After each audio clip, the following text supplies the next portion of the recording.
তো গাইজ তোমাদের এখন আমি আরেকটা জিনিস দেখাবো। তো এই যে আজকে আমাদের বাড়িতে এসে হনুমান, আর তারা এখন আমাদের গাছের উপর বসে আছে।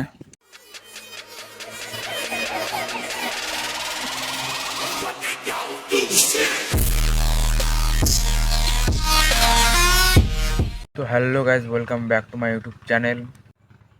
তো গাইজ এখন আছি আমি আমাদের পুরোনো ঘরের ছাদের উপরে, আর এদিকে কিছু ধান শুকাতে দিয়ে গেছে আমার মা, তো সেটা এখন আমি পাহারা দিচ্ছি। কারণ এখান থেকে চলে গেলে পাখি আর কাঠবিড়ালি এসে এই ধান খেয়ে যাবে, তো সেই জন্য এখন আমি এখানে বসে আছি। আর আমাদের এই পুরোনো ঘরের ছাদের উপর থেকে নিচে যে দৃশ্যটা, তো সেটা আমি আপনাদেরকে এখন দেখাবো। তো এই যে আমাদের বাড়ির সামনে দৃশ্যটা, এই সামনে রাস্তা, ঠিক আছে, আর সামনে তার ওইদিকে পুকুর, আর এদিকে কিছু বাড়িঘর আছে, এইদিকে কিছু বাড়িঘর আছে। তো গাইজ এখন আমার মা চলে এসেছে, আর এখন আমি চলে এসেছি আমি আমার রুমে। তো গাইজ এখন আমি চলে এসেছি আমি আমার রুমে, আর এদিকে আমার রুমটা ছিল পুরো এলোমেলো, ঠিক আছে।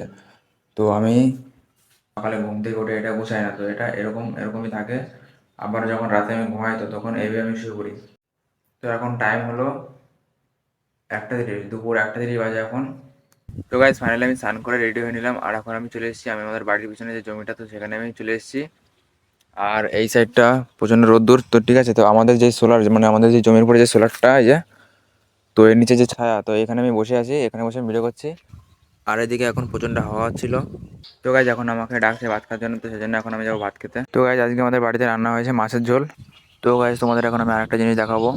তো এই যে আজকে আমাদের বাড়িতে এসে হনুমান, আর তারা এখন আমাদের গাছের উপর বসে আছে। গাইজ আজকের ভিডিওটা আমি এখানে শেষ করছি। ভিডিওটি লাইক করবেন আর চ্যানেলটি সাবস্ক্রাইব অবশ্যই করবেন। বাই।